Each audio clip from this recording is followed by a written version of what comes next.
नमस्कार। रात के 9 बज चुके हैं और आपका पसंदीदा शो जनमत लेकर मैं आपके बीच उपस्थित हूं। मैं लावनी विनीत हूं और आपका ये खास कार्यक्रम जो आपके मन की बात सीधे इस मंच से आपके मन तक पहुंचाता है। हर मुद्दों पर आपका मन क्या कहता है, मत के माध्यम से जनमत में हम आपके सामने वो तस्वीर रखते हैं। एकमात्र ये एक ऐसा शो है जहां पर आप तमाम मुद्दों पर अपने मन की बात, अपना मत एक पोल के माध्यम से दे सकते हैं, अपने मन की बात रख सकते हैं। सोशल मीडिया प्लेटफॉर्म एक्स पर जाइए, वहां पर जिसे आप लोग पहले ट्विटर के नाम से जानते थे, वहां पर जाकर अपना वोट कीजिए और नतीजे आप देखिए आपके पसंदीदा शो जनमत में।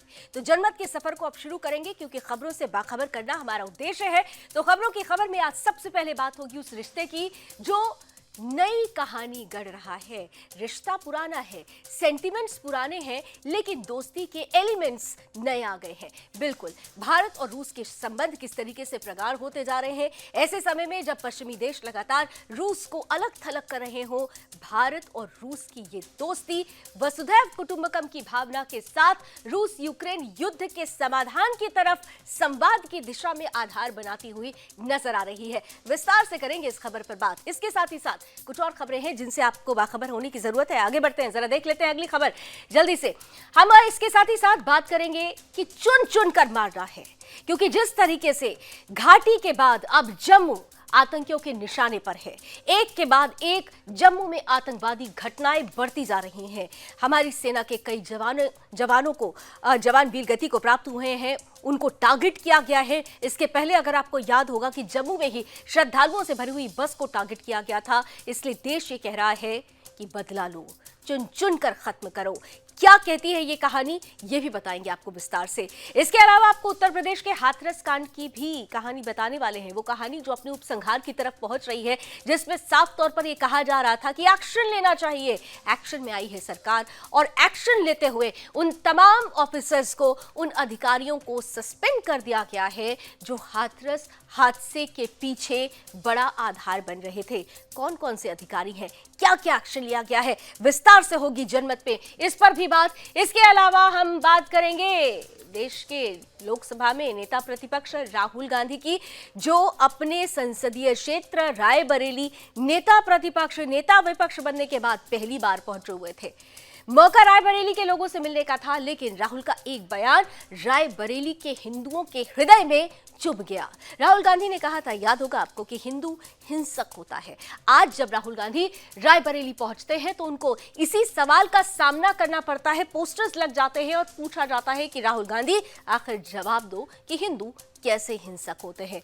क्या रही इस कहानी में, किस तरीके से नया मोड़ आया, राजनीति किस तरह से आगे बढ़ी, इसकी बात भी हम करेंगे जनमत में। और साथ ही साथ जनमत में हम बात करेंगे बारिश में डूबे हुए भारत की। बारिश में एक बार फिर से भारत के कई हिस्से डूबे हुए हैं, लेकिन डूब गया है वो सिस्टम जो इस जल भराव के लिए, इस नदी नाले में तब्दील हुई सड़कों के लिए जिम्मेदार है। दिल्ली से लेकर मुंबई तक, पहाड़ों से लेकर मैदान तक किस तरीके से बारिश आफत बनी हुई है, कैसे डूब रहा है पूरा सिस्टम, विस्तार से बताएंगे। तो ये है वो खबरें जिनसे आपको बाखबर होने की जरूरत है। कुछ और खबरें होंगी जिनसे आपका वास्ता कराएंगे, लेकिन सबसे पहले आइए आपको लिए चलते हैं उत्तर प्रदेश की तरफ। उत्तर प्रदेश में हाथरस हादसा और इस हाथरस हादसे के बाद उठते कई सवालों का एक जवाब था कि आखिर एक्शन लिया जाए। एक्शन शुरू हो चुका है। हादसे पर एसआईटी की रिपोर्ट भी सामने आ गई है और इस रिपोर्ट के सामने आने के बाद उत्तर प्रदेश शासन ने सिकंदरा राव के एसडीएम, सीओ और तहसीलदार सहित 6 अधिकारियों को सस्पेंड कर दिया है। एसआईटी की रिपोर्ट में हाथरस हादसे के लिए जिस कार्यक्रम को किया गया था, कार्यक्रम आयोजक था, उसका भी मुख्य जिम्मेदार बताया गया है और इसी के साथ साथ इस मामले पर स्थानीय प्रशासन की भी जवाबदेही तय कर दी गई है।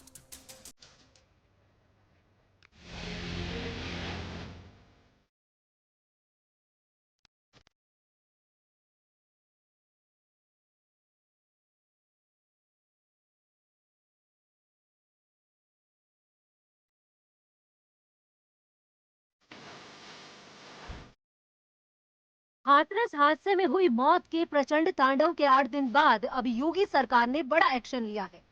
इस हादसे की एसआईटी रिपोर्ट सामने आने के बाद उत्तर प्रदेश शासन ने सिकंदरा राव, एसडीएम, सीईओ और तहसीलदार सहित 6 अधिकारियों को सस्पेंड कर दिया है। रिपोर्ट में खास तौर पर कहा गया है कि स्थानीय पुलिस और प्रशासन के अधिकारियों ने आयोजन को गंभीरता से नहीं लिया। वहीं वरिष्ठ अधिकारियों को भी इसकी समुचित जानकारी नहीं दी गई। एसआईटी की रिपोर्ट में हाथरस हादसे के लिए कार्यक्रम आयोजक को भी मुख्य जिम्मेदार बताया गया है। इसके साथ ही स्थानीय प्रशासन की भी जवाबदेही तय की गई है। योगी सरकार ने अपनी यह कार्रवाई जांच समिति की रिपोर्ट के आधार पर की है। 2 सदस्यीय जांच समिति द्वारा तैयार जांच रिपोर्ट में मुख्य तौर पर यह भी कहा गया कि इस घटना में साजिश से इनकार नहीं किया जा सकता, जिसमें गहन जांच की सख्त जरूरत है। जांच समिति द्वारा अपनी रिपोर्ट में ये भी कहा गया है कि एसआईटी ने प्रारंभिक जांच में चश्मदीद गवाहों व अन्य साक्ष्यों के आधार पर दुर्घटना के लिए कार्यक्रम आयोजकों को मुख्य रूप से जिम्मेदार माना है। जांच समिति ने अब तक हुई जांच व कार्रवाई के आधार पर हादसे के पीछे किसी बड़ी साजिश से भी इनकार नहीं किया है, जिस पर अब भी गहन जांच की जरूरत है। पुलिस ने इस मामले पर आगे कहा कि जांच समिति ने कार्यक्रम आयोजक और तहसील स्तरीय पुलिस व प्रशासन को भी घटना में दोषी पाया है, जहां स्थानीय एसडीएम, सीईओ, तहसीलदार, इंस्पेक्टर और चौकी इंचार्ज द्वारा अपने दायित्व का निर्वहन करने में लापरवाही बरती गई। उप जिला मजिस्ट्रेट सिकंदरा राव द्वारा बिना कार्यक्रम स्थल का मुआयना किए आयोजन की अनुमति प्रदान कर दी गई और वरिष्ठ अधिकारियों को इसके बारे में अवगत भी नहीं कराया गया। जांच कमेटी की इस रिपोर्ट के आधार पर अब उप जिला मजिस्ट्रेट सिकंदरा राव, पुलिस क्षेत्राधिकारी सिकंदरा राव, थाना अध्यक्ष सिकंदरा राव, तहसीलदार सिकंदरा राव और चौकी इंचार्ज कचोरा के साथ साथ चौकी इंचार्ज पोरा को भी शासन द्वारा निलंबित कर दिया गया है। Bureau report, Sudarshan.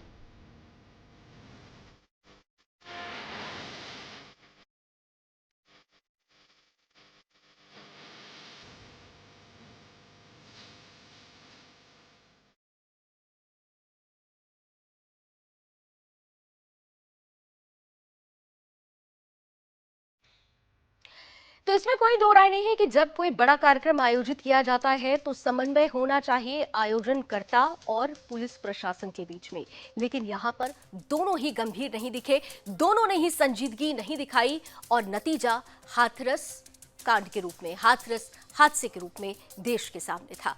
इसी पर हमने आज महत्वपूर्ण सवाल आपके बीच रखा है। क्या कहता है आपका जनमत? हमने सवाल आपसे पूछा कि आखिर हाथरस कांड में कार्यक्रम आयोजक क्या मुख्य दोषी नहीं है? तो आप देखिए 81% लोग ये कह रहे हैं कि बिल्कुल हाथरस कांड कार्यक्रम का मुख्य आयोजक ही इस पूरी घटना का, इस दुखद घटना का मुख्य दोषी है, जबकि 19% लोग इससे सहमत नजर नहीं आते हैं। बात अब आइए कर लेते हैं राहुल गांधी की। नेता प्रतिपक्ष हैं राहुल गांधी, और राहुल गांधी की बातों का आजकल बहुत बड़ा मायने निकाला जाता है। आज राहुल गांधी जो अपने संसदीय क्षेत्र रायबरेली में नजर आ रहे थे, राहुल गांधी लोकसभा में नेता प्रतिपक्ष बनने के बाद पहली बार रायबरेली पहुंचे हुए थे। चुनाव जीतने के बाद अगर कहें तो ये उनका दूसरा रायबरेली दौरा है। अपने गले में भगवा साफा पहने और माथे पर तिलक लगाकर चिरुआ हनुमान मंदिर में वो दर्शन पूजन करने के लिए पहुंचे।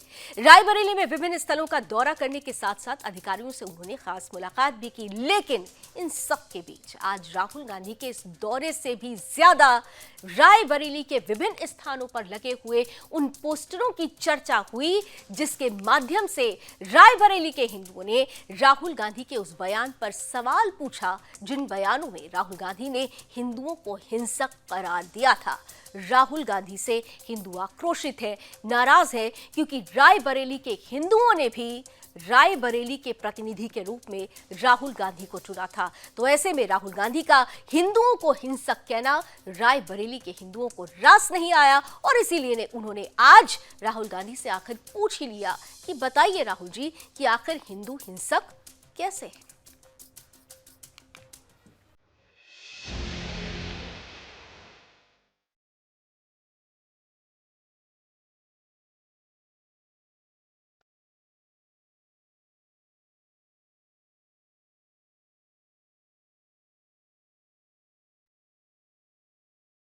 आपको अपना अमूल्य मत देने वाला रायबरेली का हिंदू मतदाता क्या हिंसक है? रायबरेली का हिंदू मतदाता आपको भविष्य में वोट क्या गाली खाने के लिए देगा? आप किस धर्म के हो? स्पष्ट करो। आप हिंदू धर्म को मानते हो या नहीं? ये रायबरेली के उन हिंदू मतदाताओं के अपने सांसद राहुल गांधी से कुछ ऐसे तीखे सवाल जो आज रायबरेली दौरे पर गए नेता प्रतिपक्ष राहुल गांधी से उनकी जनता ने पोस्टर के माध्यम से पूछा था, क्योंकि ये रायबरेली की वही हिंदू जनता है जो सालों से गांधी परिवार की कांग्रेसी नेताओं को संसद भेजती चली आई है। लेकिन उसी सदन में अपने सांसद और नेता प्रतिपक्ष के मुंह से हिंदू हिंसक जैसे शब्द सुनकर आज रायबरेली की जनता ठगा महसूस कर रही है और पोस्टर के माध्यम से कुछ ऐसे तीखे सवाल पूछ रही है जिसका जवाब ना तो आज रायबरेली पहुंचे राहुल गांधी के पास था और ना उनके किसी अन्य कांग्रेसी सहयोगी के पास। रायबरेली से लोकसभा चुनाव जीतने के बाद आज राहुल गांधी अपने संसदीय क्षेत्र के दौरे पर नजर आए, जो चुनाव जीतने के बाद उनका दूसरा रायबरेली दौरा था, जिसकी सीमा में प्रवेश करने से पहले वे कुछ बदले अंदाज में नजर आए, जिन्होंने अपने गले में भगवा साफा और माथे पर तिलक लगाकर चुरुआ हनुमान मंदिर में दर्शन किया और बजरंग बली का आशीर्वाद लिया। लेकिन आज सनातनी वेशभूषा में नजर आए इन्हीं कांग्रेस सांसद राहुल गांधी ने सदन में कहा था कि जो लोग अपने आप को हिंदू कहते हैं वो 24 घंटे हिंसा और नफरत करते हैं, जिस पर प्रधानमंत्री नरेंद्र मोदी ने खड़े होकर विरोध जताया था, जिन्होंने कहा था कि पूरे हिंदू समाज को हिंसक कहना एक गंभीर विषय है। आज इसी गंभीर विषय पर रायबरेली की जनता अपने सांसद से सवाल पूछ रही है। आज राहुल गांधी के दौरे से पहले रायबरेली में लगे ये पोस्टर पहले से चर्चा में थे, जहां रायबरेली में राहुल गांधी जवाब दो के नाम से पोस्टर नजर आए, जिन पोस्टरों में उनके हिंदू हिंसक वाले बयान पर जवाब मांगा गया है। इसके साथ ही पोस्टर में राहुल गांधी से यह भी पूछा गया कि आप किस धर्म से है, स्पष्ट करो। Bureau report, Sudarshan news.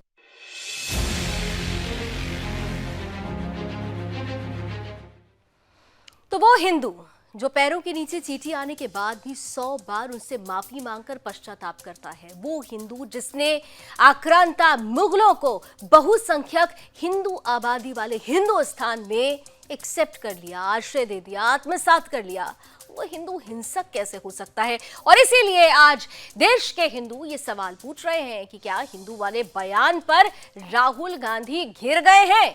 तो देखिए 88% लोग ये कह रहे हैं कि बिल्कुल राहुल गांधी ने हिंदुओं को हिंसक कहकर उन्हें ठेस पहुंचाई है, जबकि 12% लोग इससे सहमत नजर नहीं आते हैं। और आइए अब जनमत में आगे बढ़ते हुए बात कर लेते हैं उस बारिश की जो राहत नहीं आफत लेकर आई। देश के विभिन्न शहरों के लिए आफत बन रही है भारी बारिश, जो इन दिनों दिल्ली से लेकर मुंबई तक, राष्ट्रीय राजधानी दिल्ली से लेकर देश की आर्थिक राजधानी मुंबई तक और पहाड़ देवभूमि उत्तराखंड से लेकर रामभूमि अयोध्या तक आफत बनकर बरस रही है। ऐसे में एक जहां मुंबई शहर में रेलवे ट्रैक जो लाइफलाइन कहे जाते हैं पूरी तरह से जलमग्न हो चुके हैं, नदी बन चुके हैं यहाँ के रेलवे ट्रैक, वहीं दिल्ली एनसीआर में भी भारी जल भराव देखने को मिल रहा है। अयोध्या में एक और जहां सरयू नदी का जलस्तर लगातार बढ़ रहा है, वहीं बारिश की वजह से देवभूमि उत्तराखंड में बाढ़ जैसे हालात हैं। बारिश की इसी देशव्यापी तांडव पर देखिए हमारी आज की ये स्पेशल रिपोर्ट।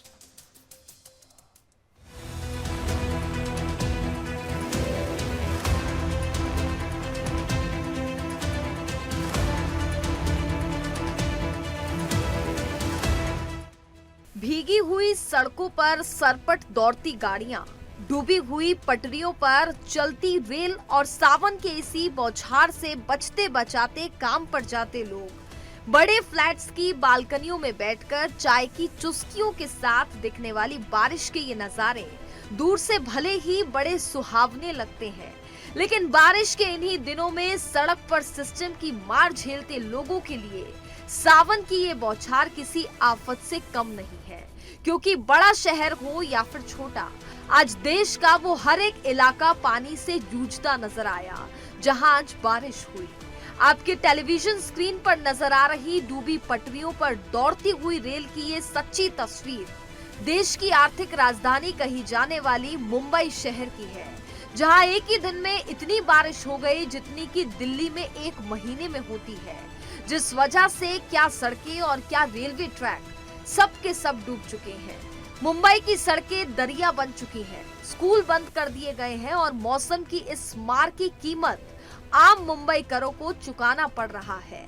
वहीं देश की राजधानी दिल्ली और एनसीआर में आज भारी बारिश की वजह से मौसम विभाग को येलो अलर्ट जारी करना पड़ा, जहां आज दिल्ली, गुड़गांव और नोएडा के साथ साथ गाजियाबाद में भारी बारिश देखने को मिली, जहां हर बार की तरह इस बार भी दिल्ली की सड़कें पानी में डूबी नजर आईं और इन्हीं डूबी हुई सड़कों पर गाड़ियां जलभराव से संघर्ष करती नजर आईं।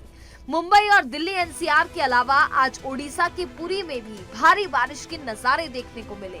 वहीं अयोध्या में भारी बारिश के कारण सरयू नदी का जलस्तर धीरे धीरे बढ़ रहा है। भारी बारिश की वजह से उत्तराखंड में कहीं भयानक बाढ़ देखने को मिली तो कहीं बाढ़ आने की भयावह स्थिति नजर आई। जहां प्रदेश में भारी बारिश के कारण बाढ़ प्रभावित खटीमा में इमारतें जलमग्न हो गई, जिस वजह से उत्तराखंड के मुख्यमंत्री पुष्कर सिंह धामी ने राज्य के कुमाऊं मंडल के टनकपुर, बनबसा और खटीमा के बाढ़ प्रभावित इलाकों का हवाई सर्वेक्षण किया। वहीं चंपावत के देवीपुरा गांव में बाढ़ जैसी स्थिति अब भी बनी हुई है। देश में सावन, बारिश और बाढ़ की ये तस्वीर कोई नई नहीं है, जहां हर साल सिस्टम बारिश के आगे फेल नजर आता है और सिस्टम के कुप्रबंधन की कीमत आम जनता को चुकानी पड़ती है। Bureau report, Sudarshan news.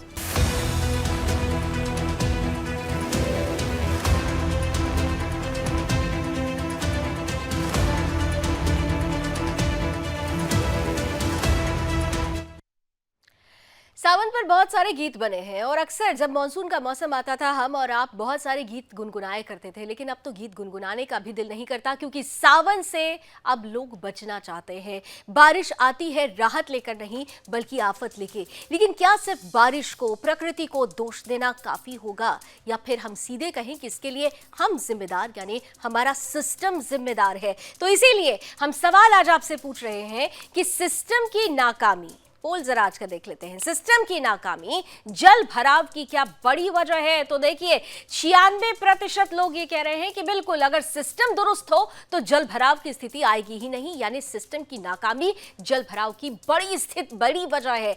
4% लोग हालांकि इससे सहमत नहीं है, वो असहमत है, लेकिन 96% ये बताते हैं कि सिस्टम अगर दुरुस्त हो जाए तो मानसून आफत बनकर नहीं राहत बनकर आएगी। और जनमत में अब हम बात करने वाले हैं दिल्ली सरकार के पूर्व मंत्री सत्येंद्र जैन की।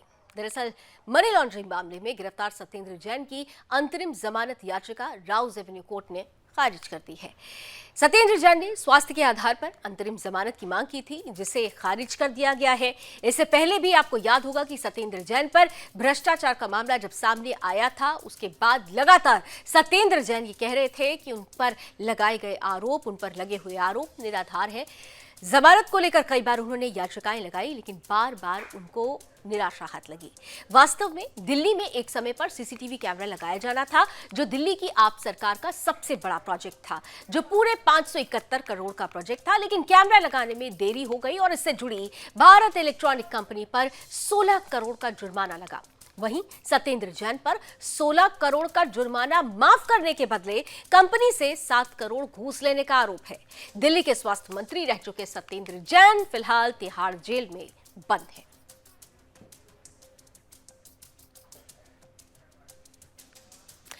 और आइए जनमत पे अब बात करते हैं उस जिहादी एजेंडे की जिससे हर हिंदू को सतर्क और सावधान रहने की जरूरत है। दिल्ली के शकूरपुर से एक ऐसा ही मामला सामने आया है जिसे देखने के बाद यह तो तय हो गया है कि हिंदुस्तान के इस्लामीकरण करने का कार्य हर गली हर मोहल्ले में तेजी के साथ चल रहा है। हिंदू हाथ पर हाथ धरे बैठा हुआ है और जिहादी अपने एजेंडे पर लगे हुए हैं। दरअसल दिल्ली के शकूरपुर के एक ट्यूशन इंस्टीट्यूट में बच्चों से कलमा और कुरान बच्चों को पढ़ाया जा रहा था। ट्यूशन के मास्टर मोहम्मद रिजवान के द्वारा हिंदू बच्चों को कुरान का ज्ञान दिया जा रहा था। जब ये बात बच्चे के परिजनों तक पहुंची तो शिकायत करने पर मोहम्मद रिजवान ने पेरेंट्स को भी धमकाया। इसके बाद पेरेंट्स द्वारा पुलिस में शिकायत की गई और मामला सामने आया। जिससे बात की है, ये मामला जब सामने आया है तो जो पीड़ित हैं उनसे बात की है सुदर्शन न्यूज संवाददाता सूरज प्रताप सिंह ने।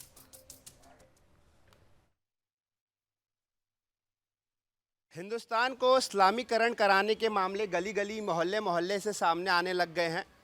देखिए, आप मेरे पीछे जो ये इमारत देख रहे हैं, यहाँ एक इंस्टीट्यूट चलता है JMB।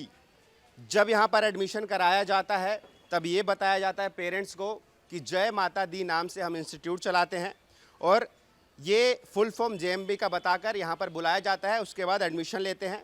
यहाँ मुस्लिम टीचर्स भी हैं और कुछ हिंदू टीचर्स भी हैं। देखिए, अभी मैं शुक्रपुर में हूँ और मेरे पीछे जो आप ये लोग देख रहे हैं, खास करके ये शख्स जो आप देख रहे हैं, ये एक बच्चे के पेरेंट्स हैं, जिस बच्चे ने घर जाकर इनसे कई बार कुरान का जिक्र किया, इनसे कुरान के बारे में पूछा। जब बार बार कुरान का जिक्र करने पर इन्होंने गौर किया और बच्चे से पूछा तो बच्चे द्वारा ये बताया गया कि कुरान जो है उसके मास्टर्स यहाँ पर पढ़ाते हैं, कुरान की अच्छाइयाँ बताते हैं। उसके बाद बच्चा पेरेंट्स के पास पहुँचा और कुरान के बारे में जानकारी ली, तब जाकर ये मामला सामने आया।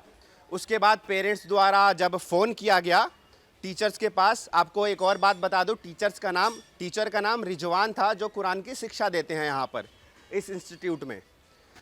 जब पूछा गया तो रिजवान जो मास्टर था उसके द्वारा पेरेंट्स को धमकाया गया, यहाँ तक कहा गया कि मेरा जो कनेक्शन है वो दाऊद से है और तुम मेरा कुछ नहीं बिगाड़ सकते। देखिए मेरे पीछे कुछ हिंदू संगठन के लोग हैं और पेरेंट्स भी हैं, उनसे बात करते हैं और जानते हैं कि पूरा मामला क्या था। क्या नाम हुआ सर आपका? मनोज नाम है सर मेरा। मनोज नाम है।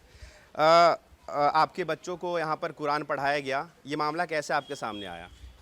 यहाँ पे जी इन्होंने ना कुरान लेने के लिए बोला, बच्चे को बोला कुरान लो और उसको पढ़ो, उसमें बहुत पावर है। हमारे बोला तुम्हारे देवताओं में कोई ऐसी शक्ति नहीं है जो हमारे अल्लाह में है। तो मेरे बच्चे ने कई बार बोला पापा कुरान क्या होता है, कुरान क्या होता है, तो मैंने कई बार इग्नोर करा। उसके बाद मैंने एक दिन उससे पूछा तो उसने मेरे को बताया। मैंने उससे पूछा कि तेरे को कौन बोलता है ये, तो उसने बताया रिजवान सर बोलते हैं। तो फिर मैंने फ़ोन करा, रिजवान सर के पास फ़ोन करा, तो मैंने उससे पूछा कि आप क्या दाऊद इब्राहिम हैं? तो उन्होंने बताया कि मैं दाऊद इब्राहिम का बाप हूँ, तेरे को पता नहीं है, और गाली दे के मेरे को बोला ऐसा।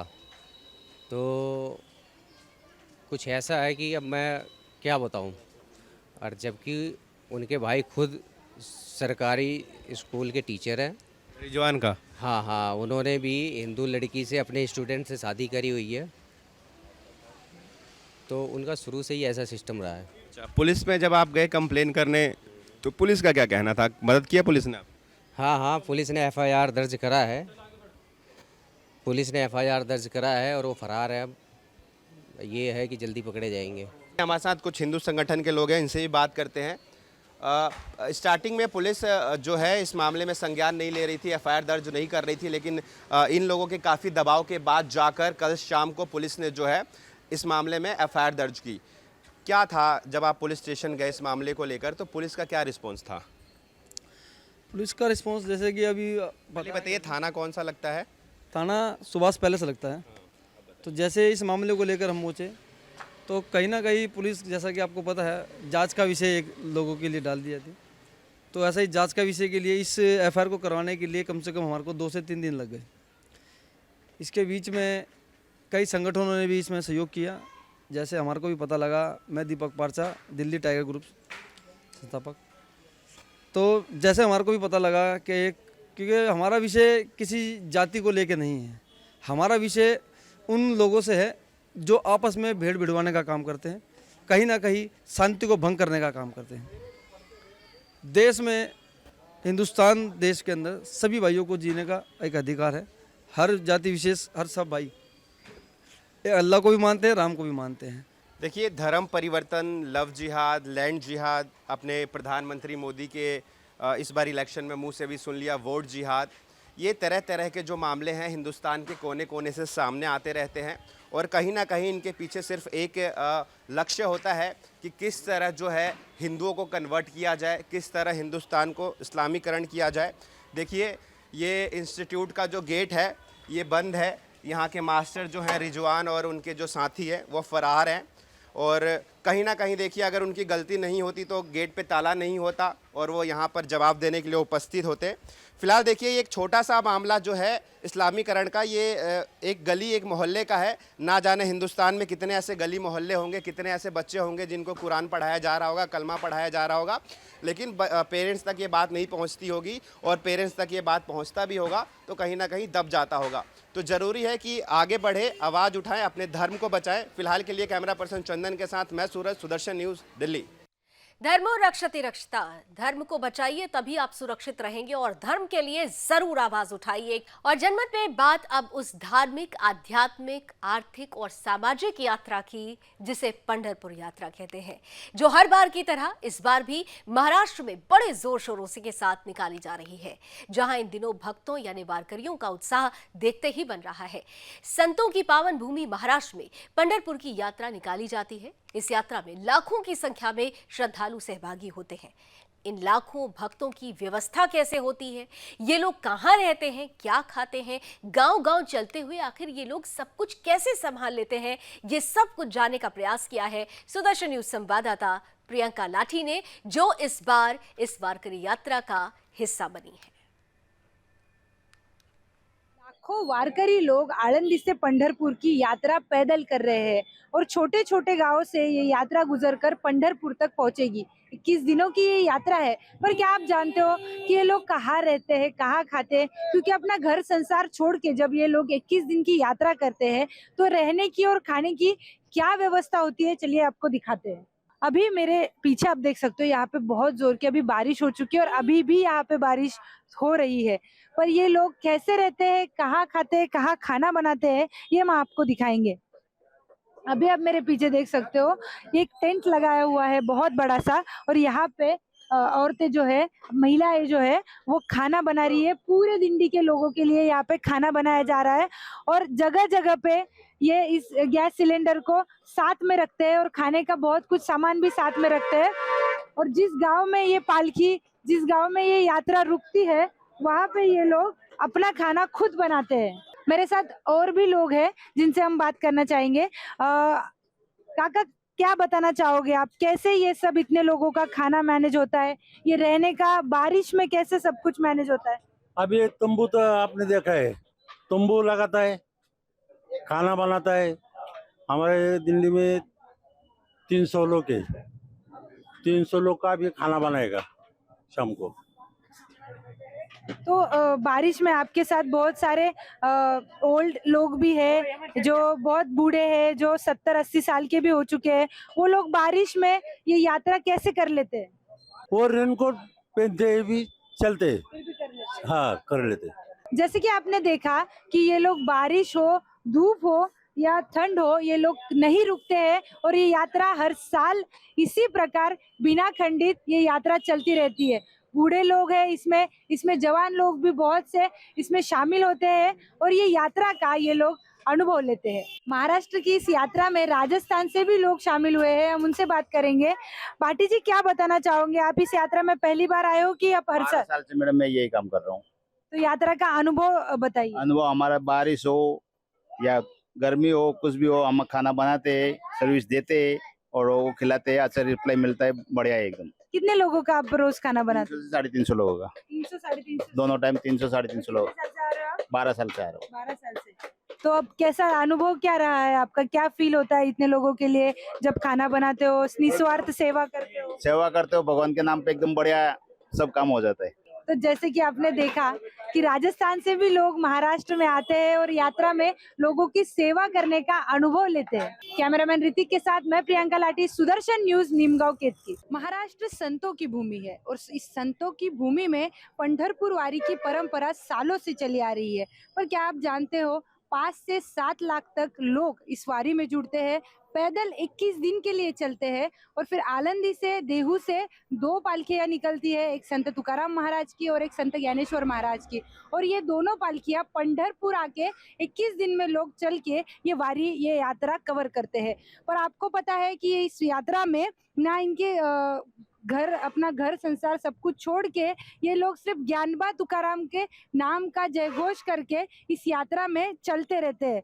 पर इस यात्रा में कभी लोगों को खाना कम नहीं पड़ता या फिर कभी भी किसी को रहने की व्यवस्था का कोई अड़चन नहीं आती। ऐसा क्यों? क्योंकि बहुत सारे जो लोग हैं वो अनेक जगह पे महाप्रसाद का आयोजन करते हैं और इस महाप्रसाद में इन लोगों के लिए, जो वारकरी है, इन लोगों के लिए भोजन की सुविधाएं की जाती है। अभी मैं नीमगांव केतकी गाँव में हूँ जहाँ पे संत तुकाराम महाराज जी की पालकी अभी पहुँचने ही वाली है और यहाँ पे लोगों की आप भीड़ देख सकते हो। ये महाभोजन के लिए एक भीड़ लगी है। मेरे साथ डोंगरे सर है। डोंगरे सर से मैं पूछना चाहूंगी, सर ये कितने सालों से आप यहाँ पे महाप्रसाद का आयोजन कर रहे ये अभी हमारा 21 साल है, 20 साल हो गए, पिछले 21 साल है चालू है। हो? और सर ये कितने लोगों का खाना आप यहाँ पे बांटते हो? हम इधर कम से कम 9 से 10 हजार लोगों का खाना हर बरस करते हैं सब। और जो लोग मतलब थक हार के चल के आते हैं वो यहाँ पे सारे वारकरियों के खाने की और पानी की सारी व्यवस्था आप करते हो? जो चल के आते हैं वो सब हमारे गांव में, ये गांव बड़ा गांव है, ये 12 गांव और 52 बस्तियाँ है ये गांव में। जो डिंडी जो आती है वो इधर रान में चली जाती है, उधर उनकी सोई होती है। जो ये लोग जो फिरते हैं आगे पीछे, उनके वास्ते हमारे जैसे हमारे परिवार जैसे कई संस्था ऐसे कम से कम 50,000 लोगों का इधर गांव में सबको खाना होता है। तो जैसे कि आपने सुना कि 50,000 लोगों के खाने का आयोजन इस गांव में मुफ्त किया जाता है। मतलब जो दिंडिया है, छोटी छोटी दिंडिया, उनके भोजन की व्यवस्था अलग होती है, पर उनके साथ में भी जो लोग जुड़ते हैं वो भी भूखे पेट नहीं सोते। हर गांव में हर जगह इनके खाने की व्यवस्था की जाती है, रहने की और खाने की भी व्यवस्था की जाती है। मेरे साथ एक और ताई भी है, हम इनसे बात करना चाहेंगे। ताई आप क्या बताओगे? बहुत से लोगों की यहाँ पे भोजन की व्यवस्था की गई है और जो हमारा भारत देश का जो प्रेक्षक है, दर्शक है, जो हमें देख रहा है, जिनको महाराष्ट्र की संस्कृति के बारे में थोड़ा बहुत पता है, उनको आप बताइए कि 4 से 7 लाख लोग जब वारी में चल के गांव-गांव से गुजरते हैं, वो भूखे पेट कैसे नहीं सोते? क्योंकि हमारे सर जैसे बहुत अच्छे लोग रहते हैं जो उनको खाना देते हैं, पानी देते हैं, उनकी रहने की सुविधा करते हैं। और भी बहुत सारे लोग जुड़े हैं जो कि सेवा में जुट चुके हैं, सारे वारकरियों को ये खाना खिलाते हैं ये लोग। इनसे हम बात करना चाहेंगे। सर क्या आनंद मिलता है इन लोगों को खाना खिलाने? सुवर्ण को पता संस्था हर वर्ष लोगों को खाना खिलाती है और उनसे हमें जो आनंद मिलता है वो बहुत होता है। मेरे साथ काफी लोग हैं जो वारी के साथ चल के आ रहे हैं। हम उनसे जानेंगे कि उनकी खाने की, रहने की व्यवस्था क्या होती है। तो ये बताइए कि आप इतने दूर से अपना घर संसार छोड़ के जब ज्ञानबा तुकाराम का जप करके आते हो तो कभी खाने की दिक्कत होती है या? नहीं, कुछ खाने की दिक्कत नहीं, कुछ नहीं। हम माजलगांव बीड़ डिस्ट्रिक्ट के है और खाने के आलंदी देहू से पंढरपुर तक खाने की, रहने की और किसकी दिक्कत नहीं, हमको कुछ नहीं। बहुत बढ़िया खाना मिलता है, लोग अन्नदान बहुत करते हैं और अच्छी व्यवस्था है सब। हर जगह लोग अन्नदान करते हैं, कहीं पे भी खाने की? हर जगह पानी की, अन्नदान करी, सबकी अच्छी व्यवस्था है, कुछ दिक्कत नहीं। जैसे कि आपने सुना कि किसी भी जगह पे इन लोगों को खाने की दिक्कत नहीं आती क्योंकि हर जगह गांव-गांव में लोग अन्नदान करते हैं। जैसे कि आपने देखा हजारों लोग, लाखों लोग इस पद यात्रा में शामिल होते हैं, पर कोई भी यहाँ भूखे पेट नहीं सोता क्योंकि नागनाथ डोंगरे जैसे काफी लोग हैं जो गांव-गांव में इन लोगों की भोजन की, रहने की हर व्यवस्था की जाती है। वारी से जुड़े और भी अपडेट देखते रहिए। कैमरामैन ऋतिक के साथ मैं प्रियंका लाठी, सुदर्शन न्यूज, नीमगांव, काटेवाड़ी। लाखों की संख्या में वारकरी पहुंचते हैं और उनके लिए समुचित व्यवस्था करना चुनौती जरूर है, लेकिन चुनौतियों पर पार इसलिए पाया जाता है क्योंकि सामंजस्य है, मन निश्चल है, पवित्र भाव के साथ सारी व्यवस्थाएं हो जाती हैं। और जब हम इस वारकरी यात्रा की बात कर रहे हैं, पंढरपुर यात्रा की बात कर रहे हैं, तो बहुत सारी ऐसी परंपराएं हैं जो इस यात्रा के दौरान देखने को मिलती है। ऐसी एक परंपरा है उभे रिंगण परंपरा। इस परंपरा का जो आधार है बहुत प्राचीन है, पुरातन है। अश्वों का इसमें बहुत महत्वपूर्ण रोल होता है, बहुत महत्वपूर्ण भूमिका होती है। वारकरी किस तरीके से अश्वों की इस परंपरा में जुड़ते हैं, आइए आपको इस विशेष रिपोर्ट के जरिए समझाते हैं। पहला उभे रिंगण यानी पारंपरिक गोल दौड़ का आयोजन संत ज्ञानेश्वर महाराज पालकी यात्रा का चांदोबाचा लिम्ब में संपन्न हुआ। यह आयोजन आलंदी पंढरपुर यात्रा में बहुत महत्वपूर्ण है और इस वर्ष वारकरियों के लिए दोगुना आनंद लेकर आया, जिससे उन्हें आगे की यात्रा के लिए नई ऊर्जा मिली। पालकी यात्रा में सबसे आगे 2 घोड़े होते हैं। एक घोड़ा संत ज्ञानेश्वर महाराज का प्रतीक है, जबकि दूसरा घोड़ा आलंदी संस्थान के श्रीतोले परिवार का होता है, जिस पर एक चोपदार झंडा लेकर सवार होता है। जब चौकीदार ने अपना डंडा उठाया तो दोनों घोड़े तेजी से समूह के अंत तक दौड़ पड़े और फिर संत ज्ञानेश्वर के रथ तक वापस आ गए, जिससे पहला उभे रिंगण पूरा हुआ। चौकीदार ने चांदी का डंडा उठाकर इस आयोजन के समापन की घोषणा की। पुरुष और महिलाओं ने खुशी खुशी नृत्य किया, घूम घूम कर खेल खेल और स्वर्गीय उत्सव का माहौल बना दिया। उत्साह और उमंग से भरे वारकरी तरल गांव के अगले पड़ाव के लिए तैयार हो गए। ये खुशियों और ऊर्जा से भरा आयोजन न केवल एक महत्वपूर्ण परंपरा को चिन्हित करता है, बल्कि तीर्थ यात्रियों की सामुदायिकता और भक्ति की भावना भी जगाता है, जिससे उनकी यात्रा और भी यादगार बन जाती है। तो परंपराओं का समागम है पंढरपुर यात्रा, और ऐसी विभिन्न परंपराओं से जुड़ी हुई तस्वीरें, कहानियां पंढरपुर यात्रा जब तक जारी रहेगी उनसे आपको अवगत कराते रहेंगे। और जनमत पे आप बात करेंगे जम्मू में पनप रहे आतंकवाद की। जम्मू के कठुआ में आतंकी हमला हुआ, जिसमें सेना के 5 जवान वीरगति को प्राप्त हुए हैं। आतंकियों को ढूंढने के लिए सेना का सर्च ऑपरेशन लगातार जारी है। धारा 370 के खात्मे के बाद से, उसे के निष्क्रिय होने के बाद से घाटी में हालात तो बदल गए हैं, लेकिन जम्मू के हालात बद से बदतर होते जा रहे हैं। लोकसभा चुनाव में घाटी के लोगों की उत्साहजनक भागीदारी से पाकिस्तान और कश्मीर घाटी में शांति बहाली के दुश्मन तनाव में आ गए हैं। पाकिस्तान ये नहीं चाहता कि कश्मीर में स्थिति सामान्य हो, वो भारत की तरक्की का हिस्सा बने। वहां भी लोकतंत्र की बहाली हो, चुनाव हो और लोगों की चुनी हुई सरकार का शासन हो। यही वजह है कि चुनाव के लिए सरकार और चुनाव आयोग की तरफ से संकेत मिलने के बाद से ही लगातार जम्मू में आतंकी हमलों की फ्रीक्वेंसी बढ़ गई है। इसी पर हमारी ये खास रिपोर्ट देखिए।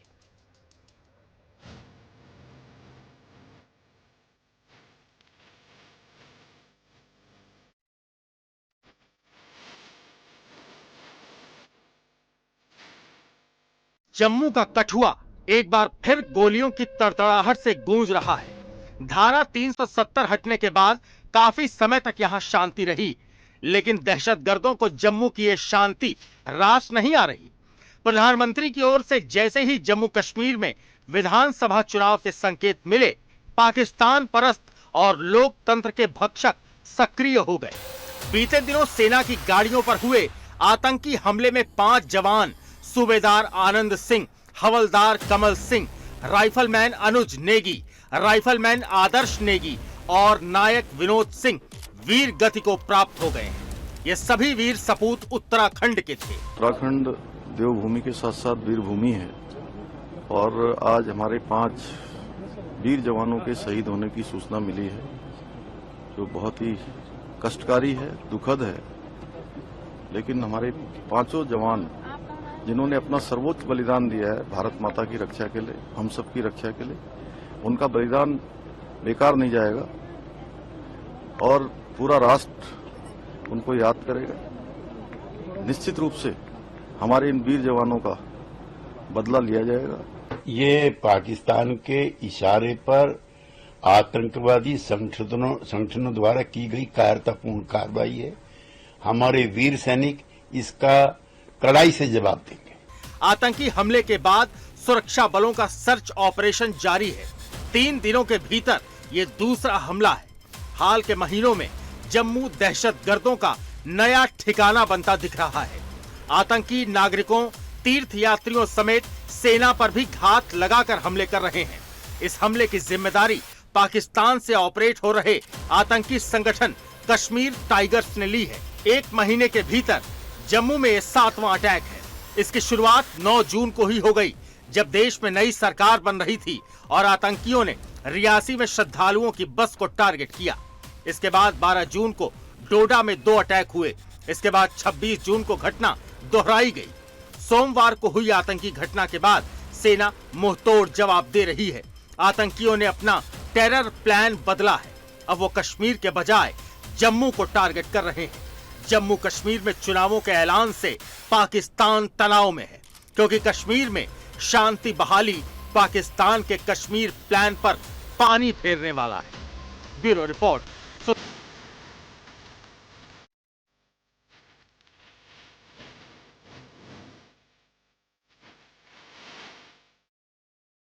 तो कश्मीर में जिस तरीके के हालात बने हुए हैं, जिस तरीके से जो विदेशी आतंकी हैं लगातार घुसपैठ करके जम्मू के हालात को बिगाड़ने की कोशिश कर रहे हैं, वो ये बता रहा है कि पाकिस्तान नहीं चाहता कि कश्मीर के लोग मुख्य धारा में आए, मुख्य रूप से लोकतंत्र से जुड़े। और इसीलिए हमने आज का प्रश्न भी आपके सामने इसी पर आधारित रखा है।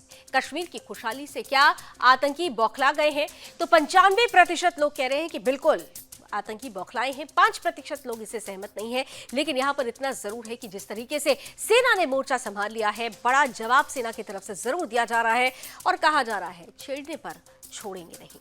चलिए आगे बढ़ते हुए बात अब कर लेते हैं प्रधानमंत्री नरेंद्र मोदी के रूस दौरे की, जो समापन पर पहुंच चुका है। ऑस्ट्रेलिया रवाना हो चुके हैं प्रधानमंत्री, लेकिन इससे पहले 2 दिवसीय रूस का जो दौरा रहा वो अपने आप में बेहद खास रहा। दोस्ती की नई इबारत गढ़ी गई है। दोस्ती तो दशकों पुरानी है, 1469 से दोस्ती चली आ रही है, लेकिन 2024 में दोस्ती नए रंग में परवान चढ़ रही है। प्रधानमंत्री नरेंद्र मोदी तीसरी बार प्रधानमंत्री बनने के बाद अपनी पहली बायलैटरल मीटिंग के लिए रूस पहुंचते हैं और रूस पहुंचने पर जिस भव्यता के साथ, जिस आत्मीयता के साथ राष्ट्रपति व्लादिमीर पुतिन उनका स्वागत करते हैं, उससे कई देशों के पेशानी पर बल आ जाता है। खासतौर से पश्चिमी देश, खासतौर से चीन और पाकिस्तान, जो लगातार रूस को पश्चिमी देश जो रूस को आइसोलेट करने का प्रयास कर रहे थे, रूस यूक्रेन युद्ध में लगातार यूक्रेन को समर्थन दे रहे थे और युद्ध को बढ़ाने के लिए आधार तैयार कर रहे थे। लेकिन प्रधानमंत्री ने आज स्पष्ट रूप से कह दिया है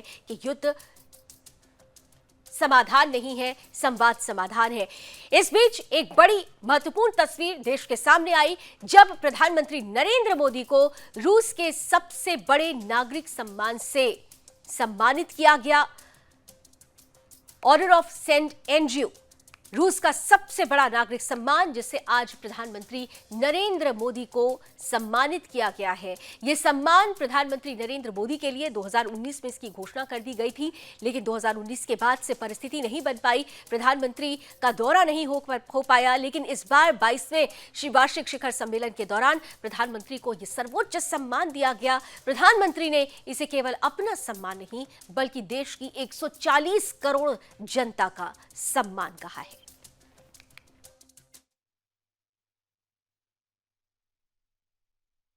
योर एक्सेलेंसी और मेरे मित्र राष्ट्रपति पुतिन, रूस के सर्वोच्च अवार्ड से सम्मानित करने के लिए मैं हृदय से आपका आभार व्यक्त करता हूं।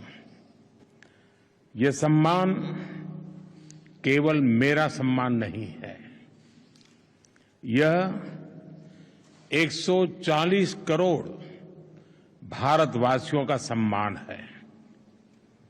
यह भारत और रूस की सदियों पुरानी गहरी मित्रता और आपसी विश्वास का सम्मान है। यह हमारी special and privilege strategic partnership का सम्मान है। एक्सेलेंसी, पिछले लगभग 2.5 दशक से आपके नेतृत्व में भारत और रूस के संबंध हर दिशा में मजबूत हुए हैं और हर बार नई ऊंचाइयों को प्राप्त करते रहे हैं। आपने दोनों देशों के बीच जिन स्ट्रेटेजिक संबंधों की नींव रखी थी, वो गुजरते समय के साथ और मजबूत होकर निखरी है। पीपल टू पीपल पार्टनरशिप पर आधारित हमारा पारस्परिक सहयोग हमारे लोगों के बेहतर भविष्य की उम्मीद भी बन रहा है, गारंटी भी बन रहा है। आज की चर्चाओं में भी हमने सभी क्षेत्रों में आपसी सहयोग को मजबूत करने के लिए नए और महत्वपूर्ण निर्णय लिए हैं। तो प्रधानमंत्री ने धन्यवाद दिया रूस और रूसी सरकार को, व्लादिमीर पुतिन को खास तौर से, जिन्होंने इस आत्मीयता के साथ दोस्ती की नई इबारत गढ़ दी है। आयाम बहुत ज्यादा बड़े हो रहे हैं क्योंकि रूस यूक्रेन युद्ध के बीच में जिस तरीके से पश्चिमी देश अपना फायदा देखते हुए यूक्रेन को निरंतर लॉजिस्टिक पहुंचाने का प्रयास कर रहे हैं, ऐसे में भारत ने दो टूक शब्दों में रूस की भी आंखों में आंखें डालकर एक बड़ा मैसेज दिया। और ये मैसेज केवल रूस के लिए नहीं था बल्कि उन पश्चिमी देशों के लिए भी था जो युद्ध चाहते हैं। भारत ने स्पष्ट रूप से कह दिया है कि युद्ध समाधान नहीं है, संवाद समाधान है। बातचीत से ही युद्ध रोका जा सकता है। प्रधानमंत्री ने किस तरीके से आंखों में आंखें डालकर ये बड़ा संदेश दिया है, हम आपको दिखाएंगे। तो मौका भारत और रूस के बीच 22वें वार्षिक शिखर सम्मेलन का था, लेकिन इस मौके पर भारत की तरफ से बड़ा संदेश दिया गया है। रूस को भी ये संदेश दिया गया कि बातचीत से ही युद्ध का समाधान निकल सकता है, क्योंकि भारत युद्ध का नहीं बुद्ध का देश है। और भारत ने स्पष्ट रूप से पश्चिमी देशों को भी ये बता दिया है कि भारत अपनी इंडिया फर्स्ट पॉलिसी के साथ नेशनल इंटरेस्ट को ध्यान में रखते हुए हर वो महत्वपूर्ण कदम उठाएगा जिसकी जरूरत की प्रासंगिकता आज बनती है। न केवल द्विपक्षीय वार्ता के दौरान आतंकवाद का मसला भारत ने उठाया, बल्कि युद्ध को रोकने की दिशा में महत्वपूर्ण रास्ता भी दिखाया। इसके पहले प्रधानमंत्री इंडियन डायस्पोरा के लोगों को संबोधित करते हुए भी नजर आए और उन्होंने स्पष्ट रूप से कहा कि आप भले ही रूस में रहते हैं, आप भले ही यहां रहते हैं, लेकिन आपका मन, आपका दिल हिंदुस्तान से जुड़ा हुआ है। सेंटिमेंट्स जरूर पुराने हैं, लेकिन ये सेंटिमेंट्स एवरग्रीन हैं। किस तरीके से भारत ने युद्ध को रोकने का रास्ता दिखाया और इंडियन डायस्पोरा से कहा कि आप हमारे थे, हैं और रहेंगे। आइए खुद प्रधानमंत्री की शब्दों में सुनते हैं। 10 वर्षों में देश ने विकास की जो रफ्तार पकड़ी है, उसे देखकर दुनिया हैरान है। दुनिया के लोग जब भारत आते हैं तो कहते हैं भारत बदल रहा है। गया था 2 साल पहले नॉर्थ साउथ ट्रांसपोर्ट कॉरिडोर से पहला कॉमर्शियल कंसाइनमेंट भी यहां पहुंचा। ये कॉरिडोर मुंबई और अस्ट्राखान की पोर्ट सिटी को आपस में जोड़ता है। अब हम Chennai, Vladivostok, Eastern Maritime Corridor पर भी काम कर रहे हैं। हम दोनों देश Ganga Volga dialogue of civilisation से एक दूसरे को रीडिस्कवर कर रहे हैं। साथियों, एक्सेलेंसी, कल हमारी बात में ये भी हमारा मन बना था और शांति की बहाली में भारत हर संभव सहयोग करने के लिए तैयार है। और आपका भी सानुकूल विचार सुनकर के मुझे बहुत खुशी हुई और मैं भी आपको भी आश्वस्त करता हूं और विश्व समुदाय को भी आश्वस्त करता हूं कि भारत शांति के पक्ष में है और शांति के लिए मेरे मित्र राष्ट्रपति पुतिन की कल बातों को सुनकर के मेरे मन में एक आशा पैदा हुई है और मैं इसके लिए आपका बहुत बहुत धन्यवाद करता हूं। और मीडिया जगत के मित्रों को भी मैं कहूंगा, पासिबा एक्सेलेंसी, युद्ध हो, संघर्ष हो, आतंकवादी हमले हो, मानवता में विश्वास करने वाला हर व्यक्ति जब जानहानि होती है तब बहुत पीड़ित होता है। लेकिन उसमें भी जब मासूम बच्चों की कत्ल होती है, मासूम बच्चों को मरते हुए देखते हैं, तब हृदय छलनी हो जाता है और वो दर्द बहुत भयानक होता है।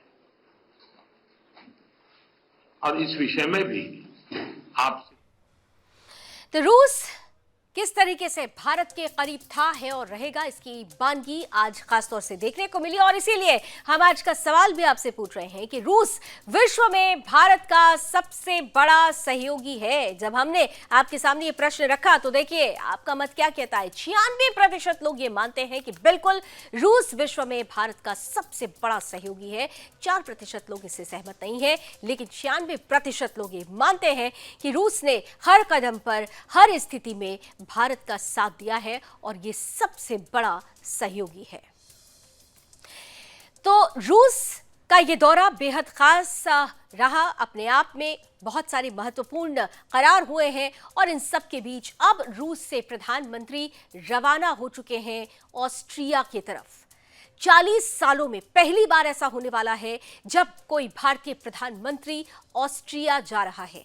ऑस्ट्रिया प्रधानमंत्री ऐसे समय में जा रहे हैं जब आपको याद होगा कि 2 दिन पहले ही ऑस्ट्रिया की तरफ से रूस में खास तौर पर रूस को लेकर उन्होंने प्रतिक्रिया दी थी, लेकिन भारत ने आज स्पष्ट कर दिया कि रूस के साथ उनकी साझेदारी, उनकी दोस्ती जन्म जन्मांतर की है और ऑस्ट्रिया से जो ये नए संबंध बनने वाले हैं वो नई कहानी गढ़ने वाले हैं। नजर बनी रहेगी जनमत में। फिलहाल आज बस इतना ही, लेकिन देश और दुनिया की तमाम खबरों के लिए आप लगातार जुड़े रहिए, बने रहिए सुदर्शन न्यूज के साथ। जय हिंद।